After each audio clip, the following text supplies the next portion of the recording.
가정의 달이었던 5월이 이제 지나고 이번 주일은 6월이 됩니다. 가정의 달 그러면 어린이 주일, 또 모보이 주일, 청년 주일 뭐 이런 것들이 있죠. 그런데 5월을 가정의 달이라고 그래도 사실 굉장히 중요한 날 하루가 있는데 우리가 그걸 지나치고 기억하지 못할 때가 있죠. 무슨 날일까요? 스승의 날이 있습니다. 5월에는 스승의 날이 있는데 가정의 날 그러니까 우리는 이 날을 기억하지 못하고 지날 때가 참 많죠. 저도 스승의 날 돌아봤습니다. 저희 스승이 누굴까? 3분 정도 기억이 나서 그분들에게 문자를 드리고 전화를 드렸더니 마치 기다리셨던 듯이 금방 문자 답장을 보내주셔서 오히려 제가 황공하고 감사했습니다. 그런데 제가 기억력이 짧아서 그런지 어른이 된 다음에 만났던 이런 스승 3분보다도 내가 아직 다듬어지지 않았고 열정만 가득했고 좌충우동을 했을 때 그때 저를 제대로 잡아주셨던 스승 한 분이 계셨음을 나중에 깨닫게 됐습니다.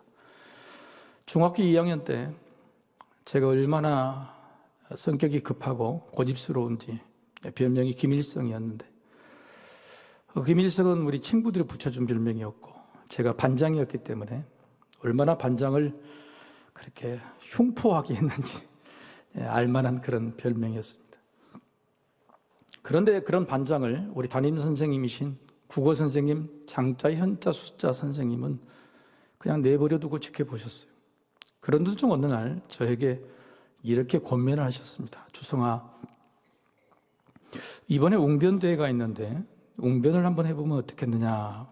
한 번도 해보지 않았는데 선생님이 시키니까 할 사람 놓고 해서 하겠다고 했습니다. 그러니까 쉬운 일이 아니었죠. 원고를 전부 다 작성해야 되는 겁니다. 그래서 원고를 작성하기 시작하고 선생님과 만나면서 글을 쓰는 방법, 글을 어떻게 표현하는 방법, 그리고 그것을 문어체가 아니라 구어체로 바꿔서 하는 이런 것들을 잘 배우게 되었습니다. 다 외우고 드디어 웅변대회 날 온 운동장에 학생들이 2,000명 가까이 모여있는 한 30명 정도가 웅변을 한 사람당 5분씩 주고 하는데 굉장히 힘든 시간들이죠. 내 차례가 와서 웅변을 처음에 시작을 잘했습니다. 한 3분 정도 잘했는데 아니 반응이 여러분들처럼 시원찮은 거예요. 대부분 주무시려고 폼을 잡고 있는. 제 차례가 뒤쪽이었거든요. 그래서 제가 갑자기 당황해서 머릿속이 하얘지는 거예요. 아무것도 생각이 안 났어요. 그렇게 열심히 준비했던 대사가 대본이 하나도 기억이 안 나요. 몇 분이 흘렀는지 모르겠어요. 제 개인적으로 생각을 단 5분 정도 흘렀는데 밑에서 야유가 일어나고 그랬는데 그때 진행했던 선생님이 저를 내려오라고 말씀하지 않으셨어요. 그리고 제가 한 5분쯤 지날 때 마지막 겨우 마무리하고 내려오게 됐어요. 얼마나 창피했는지 모릅니다. 많이 준비했는데 모든 학교 다니기조차가 힘들 정도로 그렇게 힘들었어요. 근데 놀랍게도 선생님은 아무런 말씀을 안 하셨어요. 그리고 그 해 연말이 됐는데 선생님이 다시 저를 부르신 겁니다. 주성아, 이번 2월이 되면 졸업식이 있는데 졸업식에서 네가 재학생 대표로 송사를 준비해라 이렇게 이야기하는 거예요. 아주 수많은 사람들이 있는데 내노라는 학생들이 있는데 저에게 또 한 번의 기회를 주신 겁니다. 얼마나 감사한지 눈물이 났죠. 그리고 송사를 준비해서 잘했습니다. 왜냐하면 이번에는 외워서 한 게 아니라 보고 읽었거든요. 송사는. 그래서 선생님이 저의 성격을 알고 웅변을 권했고 또 웅변이라는 것을 통해 실패해서 오히려 제 인생이 망가질 수 있었는데 또 한 번의 기회를 주시고 지금 생각해 보면 그때 제가 했던 웅변이나 송사 앞에 나가서 이야기한 그것들이 훗날 제가 이 자리에 서게 된 보이지 않는 밑받침이 되었는가 생각이 들고 그분에게 참 감사를 드립니다. 오늘 본문의 이야기는 이스라엘의 지도자 여호수아가 죽는 거죠. 근데 여호수아는 혼자로 말할 수가 없어요. 여호수아는 모세라고 하는 스승으로부터 배운 거죠. 국회 논문에 가서 보면요, 신학대학 논문에도 보면은 모세의 리더십과 여호수아의 리더십이 비교한 논문이 꽤 많아요. 근데 어렵지가 않습니다. 모세와 여호수아는 태생이 달랐어요. 모세는 태어날 때부터 왕자 가문이 있었죠. 엄청난 교육을 받았고 처음부터 리더십이 무엇인지를, 권위가 무엇인지를 잘 배웠던 사람이었습니다. 그렇게 태어난 모세의 리더십. 그런데 여호수아는 여러분 처음부터 그런 리더십이 자리가 아니라 멤버였죠. 팔로워였죠. 성경학자들은 모세와 여호수아의 나이 차이가 35 정도, 많으면 40살 정도의 차이가 있다고 그래요. 그러니까 80세의 모세가 출애굽의 지도자가 되었으니까 여호수아는 한 40세 정도 됐을 겁니다. 근데 그때부터 여호수아는 처음부터 모세 옆에 뭐라고 불렀냐면 수종자 이렇게 붙어 있어요. 수종자라고 하는 그런 히브리어는 그냥 시종입니다. 시종, 보좌관, 시종이라고 했죠. 무슨 일이든지 밑에서 부하처럼 시종처럼 했던 사람이다. 그러니까 여호수아는 모세처럼 타고난 왕조로 리더십을 가진 게 아니라 40년 동안 멤버로서 밑에서 리더십을 배우고 익혔다고 하는 거죠. 전혀 리더십이 다른 겁니다. 모세는 출애굽 마지막에 죽고 말았죠. 오히려 여호수아가 이제 이스라엘을 지도하는 지도자가 됐을 때에는 사실 모세 시대보다, 스승인 모세보다 훨씬 힘들고 열악한 상황인지도 모르겠어요. 스승인 모세가 지도했던 지도력은 그냥 광야의 행진이었죠. 그렇죠. 그런데 여호수아가 했었던 것은 행진이 아니라 정착했을 거고, 모세는 그저 싸움이 몇 번 없었습니다. 아말렉과 몇 번의 싸움 정도밖에 없었는데, 그러나 여호수아는 매번이 다 싸움 정복이었습니다. 짧은 시간일지 모르지만 한 30년의 세월은 모세가 이끌어왔던 광야 40년보다 훨씬 더 어려운 시절이었을 겁니다. 그런데 그 여호수아의 리더십이 다 어디서 나왔느냐? 바로 모세를 통해서 배운 것이다. 근데 중요한 것은 그냥 눈으로 보고 배운 것이 중요한 게 아니라 모세가 여호수아에게 실수를 통해서도 기회를 주었고 끝까지 데리고 갔다고 하는 사실이 중요합니다. 민수기 11장에 보면 이런 일이 있었어요. 이스라엘 백성들이 출애굽하자마자 얼마 되지 않아서 굉장히 백성들이 불평을 합니다. 그럴 때 모세가 무슨 일이냐면 백성들의 대표 장로 70명을 뽑습니다. 70명이라는 장로들을 뽑아서 여호와의 장막 옆에서 기도를 하죠. 그럴 때 하늘에서 불이 내리고 하나님의 영이 저들에게 다 가득 차가지고 하나님이 인정하셨다고 하는 증거를 보이죠.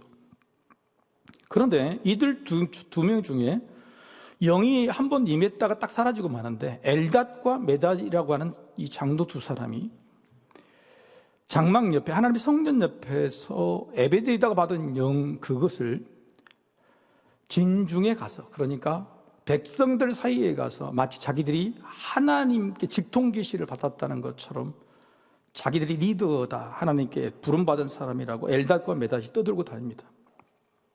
그럴 때 모세 옆에 있던 수종자 여호수아가 뭐랬냐면 모세에게 말리라고 그래요. 모세여, 말리십시오.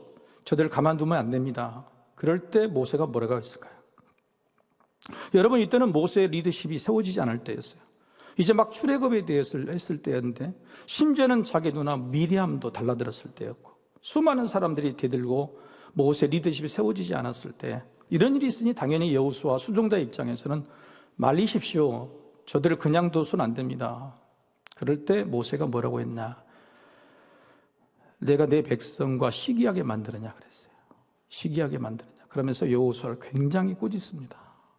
여러분, 이제 막 출애굽해가지고 이제 여호수아가 모세 밑에서 이제 수종자로, 부하 지휘관으로, 어떻게 보면 자기 스승을 좋게 만들려고 하는 말이었는데 굉장히 큰 꾸지람을 듣게 된 거죠. 그리고 나서 모세는 여호수아에게 또 기회를 줘요. 그 기회가 뭐였냐면 아말렉과의 전쟁에서 네가 나가서 싸워라 이야기를 하는 겁니다. 여러분에게 만약에 실패한 스승 앞에서 실패했는데 다시 한번 주어진 기회가, 여러분 그냥 평안한 일이 아니고 전쟁이라고 그러면 여러분 하고 싶습니까? 안 하고 싶습니까? 여호수아는 이 기회를 놓치지 않고 순종을 해요. 가겠습니다. 모세는 가서 옆에 싸운 게 아니고 뭐 했죠? 어때고 여호수아 입장에서는 도망친 것처럼 들립니다. 산 위에 올라가 나는 기도하겠다. 여러분 한번 보세요. 그냥 그게 믿음이 있는 사람으로는 받아들일 만한 일인지 모르겠지만 여러분 네가 싸우고 나는 산 위에 올라가서 기도하겠다 그러면 어떤 제자가 그걸 받아들일 수 있겠습니까? 그런데 여호수아는 그걸 순종하죠. 놀랍게 아론과 훌이 손을 잡아주고 드디어 모세의 기도를 통해서 여호수아가 승리를 얻게 되는 겁니다. 이렇게 여호수아는 실수에도 불구하고 다시 기회를 주신 스승 모세의 은혜로 조금씩 성장해가고 40년 동안 아름다운 지도자로 성장하게 되는 거예요. 제대로 배운 거죠. 능력을 타고나고 훌륭한 교육을 받았던 모세와 달리 온전히 모세라는 스승 한 사람에게서 실패에도 불구하고 어려움에도 불구하고 그 한 사람에게 배웠던 여호수아 얼마나 잘 배웠던 것일까. 오늘 본문에서 바로 그런 점이 드러납니다. 마치 여러분 오늘 본문을 보면요 기시감이 있어요. 여러분 기시감 그러면은 잘 모르겠지만 데자뷰 그러면은 어떤 말이죠? 데자뷰가 무슨 뜻입니까? 언젠가는 본 거 있는 것 같아. 언젠가 이거 봤는데 하는 거 이게 데자뷰인데요. 이걸 이제 한자로 풀으면 기시감입니다. 이미 기자, 볼 시자, 언제 한번 본 적이 있는 장면, 이 기시감이죠. 여러분 오늘 읽으신 여호수아 24장이 마치 신명기 지난주 수요일 날 살펴봤던 모세의 죽음 장면에 데자뷰 같지 않습니까? 모세가 마지막 자기 죽을 때를 알고 자기 유언을 집행하고 백성들에게 가르쳤던 그 장면과 오늘 여호수아가 자기 죽을 날을 알고 백성들을 모아서 유언을 남기고 자기의 마지막을 준비했던 장면이 마치 데자뷰처럼 거의 맞아떨어졌다고 하는 거예요. 여호수아의 자기 인생을 마지막을 준비하는 그 장면이 23장부터 시작이 되는 굉장히 길죠. 오늘 24장인데 23장 1절에 이렇게 기록이 됐죠. 자, 같이 한번 읽어보실까요? 23장 1절. 자,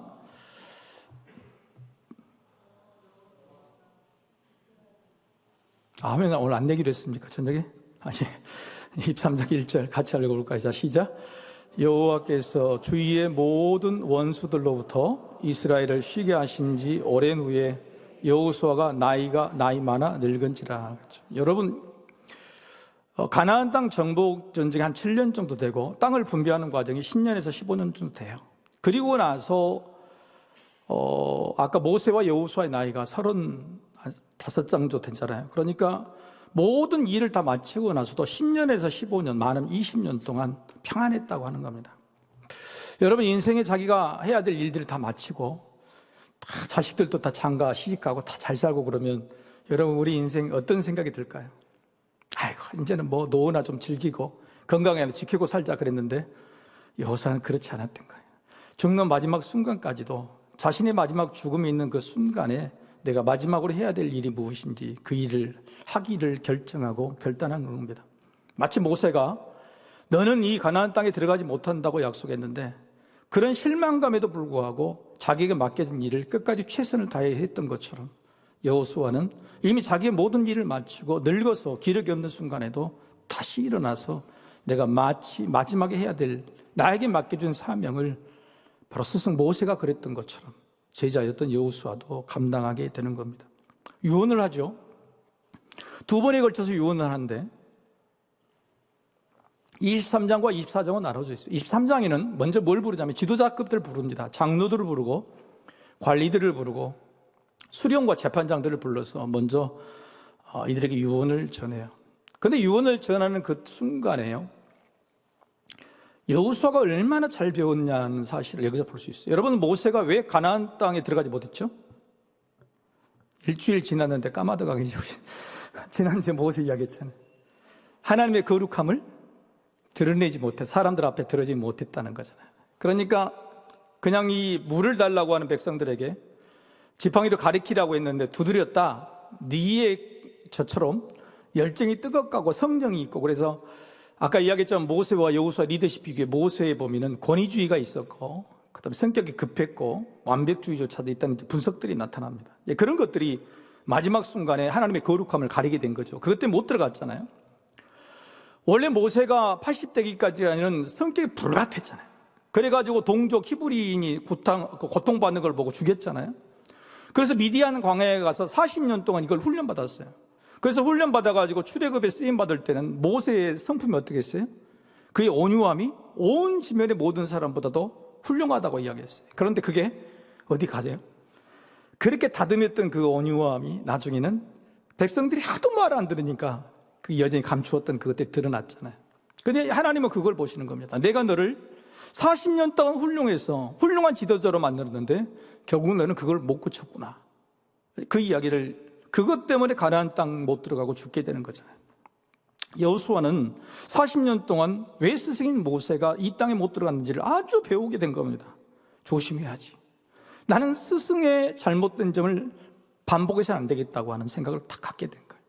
그래서 유언을 남길 때에 첫 마디가 뭐냐면 23장 3절 말씀, 굉장히 중요한 말씀인데 같이 한번 읽어볼까요? 자, 같이 읽어보십시오. 시작. 너희의 하나님 여호와께서 너희를 위하여 이 모든 나라에 행하신 일을 너희가 다 보았거니와 너희의 하나님 여호와 그는 너희를 위하여 싸우신 이시니라. 어떤 말씀이 제일 많이 반복되었어요? 너희. 여러분, 유언 그러면 누가 주어가 돼야 돼요? 내가 있는 누가 주어야지? 하나님이 주어죠. 하나님이 누구를 위해서요? 나를 위해서도 아니고 너희를 위해서요. 지금까지 하는 모든 일은 누가 하셨다고요? 하나님이 하셨다고요.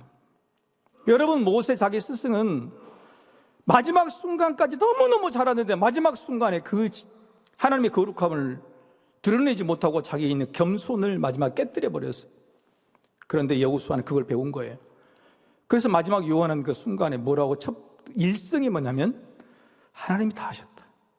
하나님이 나를 통해 하셨다는 말도 하지 않고 너희를 위해서 하셨다고 자기를 싹 빼버립니다. 하나님이 나를 통해가 아니라 하나님이 너희를 위해서 직접 일하셨다고 이야기하는 거예요. 여호수아는 모세와 똑같은 죽음의 유언의 장면에 있어서 제대로 배운 모습을 보여주고 있는 거예요. 우리도 수없이 많은 스승들이 있었죠. 선생님들이 있는데 그분들에게서 뭘 배웠을까? 여러분, 인생이라는 것은 기시감입니다. 데자뷰예요. 예전에 내가 무슨 일을 경험했는데 그 경험했던 것이 또 생기게 되어 있습니다. 옛날에 아팠다면 또 아프게 될 것이고, 옛날에 어려웠다면 또 어렵게 될 것이고, 옛날에 어떤 문제가 있다면 그 문제는 또 반복이 될 거예요. 그런데 예전에 어렵고 힘들었고 문제였을 때에 배우지 않으면 데자비가 생겼을 때 또 다른 은과 만나는 그 장면 속에서 우리는 똑같은 실수를 하게 되는 거예요. 우리가 누군가 스승에게 배웠다면 그 스승보다 위대한 제자가 돼야 되겠죠. 그래서 예수님도 제자들에게 성령이 오시면 너희는 나보다도 더 큰 일을 할 수 있다고 그렇게 격려하시고 그렇게 믿어주셨다고, 그렇게 원하셨다고 하는 거예요. 모세는 여호수아가 그런 일을 하기를 원했죠. 그래 정말 여호수아는 지금 그런 모습을 보이고 있는 겁니다. 장로와 수령 재판장 그리고 관리들을 모으고 1차 유언의 내용은 두 가지입니다. 하나님의 말씀을 지키라, 그리고 하나님을 사랑하라. 자기에게 유적을 지키고 뭘 해라 이런 게 아니고 오직 하나님이었어요. 오직 하나님. 마지막 순간까지 하나님만 섬기고 하나님만 살아가면 된다. 하나님의 말씀만 지키면 아무런 문제가 없을 것이라고 이야기하는 거예요. 여러분, 너무너무 명확하지 않아요? 내 인생을 정리하고 남겨진 백성들, 자기 부하들에게 뭔가를 전해주고 싶은데 명확해요. 내 인생을 정리하고 너희들에게 남겨줄 딱 한마디 말은 하나님을 사랑하고 하나님 말씀을 지키면 된다는 거예요. 그렇게 정확하게 이야기합니다. 사족이 없어요. 그리고 24장에 들어와서 2차 유언을 하는데 이제는 유언의 대상이 달라져요. 아까 이야기했던 장로들과 수령 재판장 관리들에서 누구를 데리고 오면 모든 백성들을 데리고 들어옵니다. 모든 백성들을 다 와라 이야기합니다. 그리고 그 모든 백성들 앞에서 다시 똑같은 2차 유언을 하는데 말하는 게 달라요. 무슨 말이냐? 내 인생의 마지막 유언을 해야 될 경우가 있을 때 처음에는 제 자식들만 따로 부르는 거예요. 이 일을 알아들을 만한 애들을 불러서 따로 이야기를 하는 겁니다. 그리고 나중에는 전체 손주들까지 다 모이기 위해서 뭘 하는 거냐? 예배를 드리는 거예요. 모든 백성들을 다 불러 모아서 예배를 드린다. 여러분 24장 1절을 한번 보실까요? 24장 1절. 안 나와요? 네, 내가 이야기를 안 해서 그런가 봐요. 오늘 보면 24장 1절에 보면요, 모든 백성들을 하나님 앞에 세웠다 그랬어요. 아까 수령들과 지도자를 부를 때는 그런 말이 없었는데 24장 1절에 보면은 모든 백성들을 하나님 앞에 세웠다. 이건 예배를 드렸다고 하는 겁니다. 그리고 예배 앞에서 어쩌면 여호수아의 유일한 설교가 여기 나와요. 여호수아는 지금까지 모세처럼 설교를 하는 사람이 아니었어요. 근데 여호수아가 마지막 순간에 모든 자녀를 모아놓고 하는 것이 뭐냐? 쓸데없는 유언이고 이 땅은 네가 해고 저건 네가 해라가 아니라 오로지 하나님의 어떤 일을 하셨다고 하는 거예요. 그래서 수령들과 관리들, 지도자들에게 하지 않았던 하나님이 너희에게 어떻게 해주셨는지를 차근차근 알려줍니다. 하나님이 우리 가정, 우리 가문을 어떻게 지켜주시고 이 할아버지와 이 할머니의 인생을 하나님께서 어떻게 인도해 주셨는지 손자, 손녀들 앞에서 차근차근 구체적인 이야기를 통해서 이야기해 주는 거예요. 그게 바로 23장과 24장이 다른 거란 말이에요. 이게 뭐냐면 바로 설교인 겁니다. 여호수아가 자신의 인생의 마지막 유언을 예배 형식으로 설교하면서 마치는 것이다. 여러분, 기가 막힌 모습 아닌가요? 우리 인생에서 마지막 유언의 모습이 모든 자녀들을 모아놓고 이렇게 드리는 예배 형식이 되기를 축복합니다. 여러분 그때 얼마나 좋겠어요. 이게 바로 기도 제목이 아닐까. 하나님, 내가 하나님 앞에 가는 순간에 내가 의식의 원전에서 모든 가족들과 함께 예배로 내가 마지막을 마쳤으면 좋겠습니다. 그게 나의 소망입니다 하고 하는, 아마 여호수아가 그렇게 기도했는지 몰라요. 오늘 그 음성을 들어주시고 그렇게 하는 겁니다. 여호수아는 마지막에 설교하면서요, 네 가지를 유언으로 남겨요. 아까 이 백성의 관리들에게는 다스려야 할 기준이 여호와의 말씀을 지키는 것이고, 그다음에 여호와를 사랑하는 것이라고 기본적인 기준을 이야기해 줬는데, 조그만 손주, 손녀들, 모든 백성이 모여 있을 때는 아주 구체적으로 유언을 합니다. 여러분, 이게 진짜인 거예요. 무슨 말이냐? 60대, 70대 있는 사람들을 가르치는 것과 이제 초등학생, 중학생들에게 이야기하는 것이 다르다고 하는 거예요. 진짜 그들이 지킬 수 있도록 무엇이 가치인 건지를 구체적으로 이야기해 주는 거예요. 그래서 24장에 있는 유언은요, 23장과 달리 길어요. 네 가지입니다. 한번 따라해 보십시오. 첫 번째는 택하라고 했어요. 나와 네 집은 15절 말씀 같이 읽어볼까요? 15절. 오늘 본문이니까 나올 거예요. 15절. 같이 읽어봅시다. 15절인데 15절 16절 같이 읽읍시다. 만일 여호와를 섬기는 것이 너희에게 좋지 않게 보이거든 너희 조상들이 강 저쪽에서 섬기던 신들이든지 또는 너희가 거주하는 땅에 있는 아모리 족속의 신들이든지 너희가 섬길 자를 오늘 택하라. 오직 나와 내 집은 여호와를 섬기겠노라 하니. 언제 택하라고요? 지금 택하라고 이야기하는 거예요. 단호하게 이야기합니다. 그러니까 미적하게 기준을 이야기해 준 게 아니라 지금 하나님을 섬길 것인지 우상을 섬길 것인지 지금 택해, 내 앞에서 택해라고 이야기하는 거예요. 여러분, 부모가 남길 유언의 마지막 순간에 두리뭉실하게 남기시면 안 돼. 택하라. 네 하나님을 믿을 것인지 안 믿을 것인지 분명히 말하라 하는 거예요. 백성들이 놀라서 저 여호와를 섬기겠습니다. 택한다고 이야기하죠. 그런데 거기서 멈추질 않아요. 두 번째 한번 따라해 볼까요? 치우라. 23절 같이 읽어봅시다. 23절입니다. 자, 시작. 여호수아가 이르되 그러면 이제 너희 중에 있는 이방 신들을 치워버리고 너희의 마음을 이스라엘 하나님 여호와께로 행하라 하니라.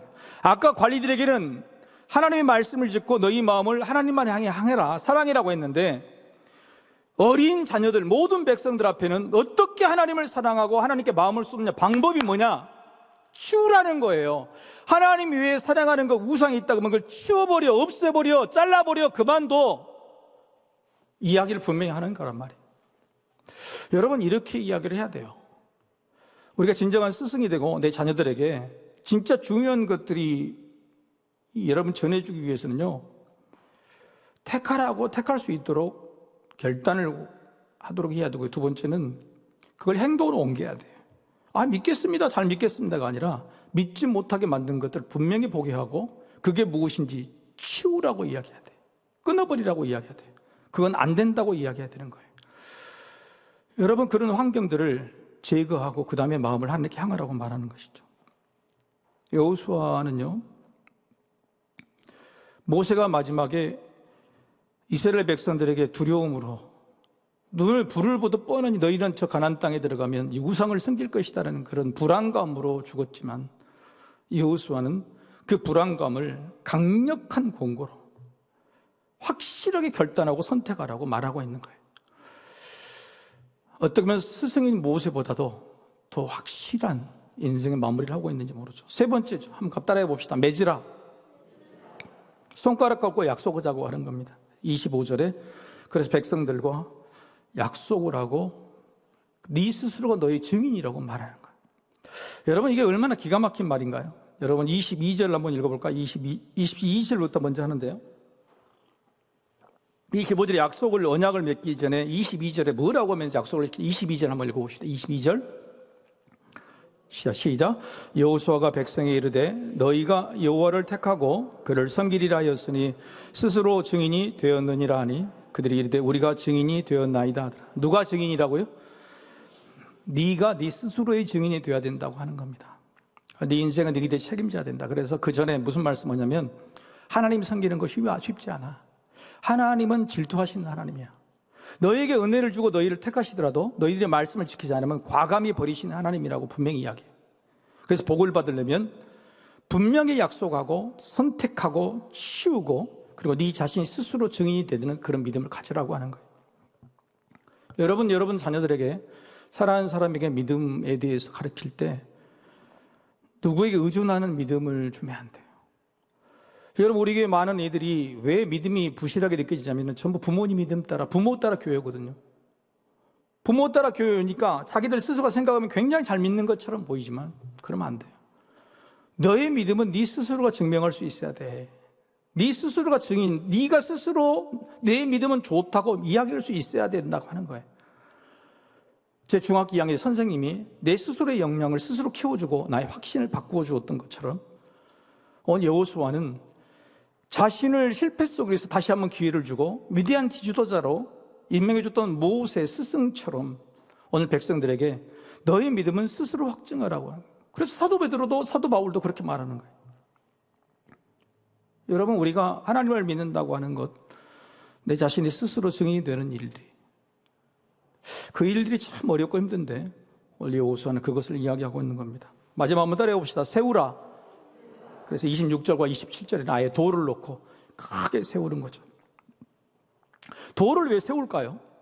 여러분, 성경에 보면 많은 백성들이 무슨 귀한 일이 있고 감사할 일이 있으면 돌을 세웠습니까? 제단을 쌓았습니까? 대부분 제단을 쌓았죠. 돌을 세운 적도 있었습니다. 그런데 돌을 세운 곳에 왜 돌을 세울까요? 오고 가는 길목일 때 돌을 세웁니다. 그러니 늘 눈에 보여야지 지킨다고 하는 거예요. 여러분, 우리 자손들을 우리가 끝까지 책임질 수 없잖아요. 우리 자녀들. 그러면 그들이 자기 스스로 하나님을 선택하고 스스로 증명하는 그 믿음을 자꾸 확인해 볼 수 있으려면 뭐가냐면 늘 보는 곳에 뭔가가 있어야 돼. 그게 뭘까요? 집에다 돌을 하나씩 세우기를 축복합니다. 이만한 우리 교회도 돌을 세우면 될까요?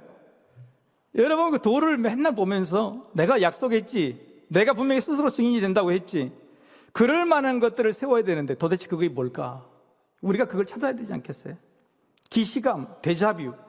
뭔가 자녀들이 훗날 우리가 떠난 그 다음에 그것을 볼 때, 아, 그랬지. 그때 내가 이것 때문에 이겼고 내 부모에게 이걸 배웠지라고 떠오르는 뭔가, 그 돌을 세우는 그게 뭘까? 여러분, 그게 뭘까요? 여러분, 우리 동명동에 우리 교회 옆에 젊은 사람들이 많이 오잖아요. 젊은 사람이 많이 와서 제가 이유를 모르겠다 그랬어요. 그래서 우리 자녀들에게 물어봤어요. 야, 우리 동명동에 커피숍이 커피가 맛있냐? 음식이 맛있냐?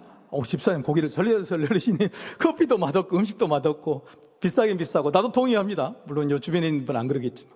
그럼 왜 여기 동명동을 올까요? 제가 물어봤어요. 자녀들한테. 왜 온다고 그럴까요? 전부 셀카 찍으러 온대요. 셀카 찍어가지고 자기 SNS에 올리기 위해서 온대요. 맛집이고 어떤 종이 그런다고 그런 거예요. 아, 지금 세대, 우리 자녀들의 세대는 뭐가 돌일까요? 셀카요. 사진이 돌인 거예요. 자기들 스스로의 삶이나 시간이나 모든 것을 증명하고 스스로 나중에 뒤집어 보고 돌이켜 볼 때에 자기를 되돌이게 하고 깨닫게 하는 것이 뭐냐면 사진이라고 하는 거예요. 여러분, 우리 인생은 늘 반복됩니다. 저도 옛날에 찍은 우리 교회에서 활동했던 사진들을 보면서 가끔 내가 이랬지, 내가 이때는 이렇게 열정이 있었지, 내가 이때는 이렇게 열심히 있었지 생각해 보는 거예요. 여러분들, 자녀들과 어떤 사진을 찍습니까? 자녀들과 사진 찍는 것이 교회에서 함께 예배하고, 교회에서 함께 밥 먹고, 교회에서 함께 찬양하고, 교회에서 식사하는 그런 사진이 아니라 세상에 가거나 전 세계 돌아다니면서 찍은 여행 사진만 있다면 훗날 남겨진 혼대 자녀들의 인생의 기시감, 데자뷰, 그 저들의 믿음을 깨우쳐주고 저들의 문제를 풀어줄 만한 그런 이정표 세울 수 있는 것이 뭐가 있을까? 우리 옆사람한테 인사합시다. 토요일 가족 새벽기도에 꼭 나옵시다.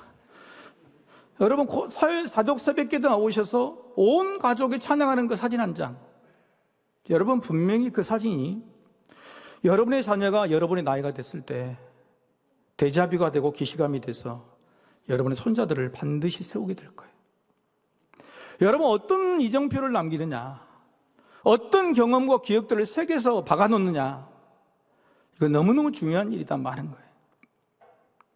여러분, 유전보다도 더 무서운 것이 보고 배운 습관이에요. 여호수아는 모세에게서 보고 배웠어요.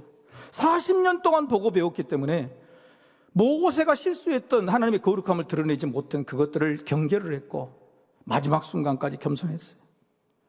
그리고 그냥 두렵고 걱정되는 마음으로 꾸중하고 마지막까지 막 안달했던 모세처럼, 그래서 설교만 깊게 신명기처럼 3편이나 된 설교가 너무너무 길었지만 여호수아는 단 한 편의 설교로, 다른 설교가 없다니까 여호수아는 여기 이 단 한 편의 설교로 이스라엘 백성들에게 확실한 증거를, 확실한 이정표를 세워버리는 거예요.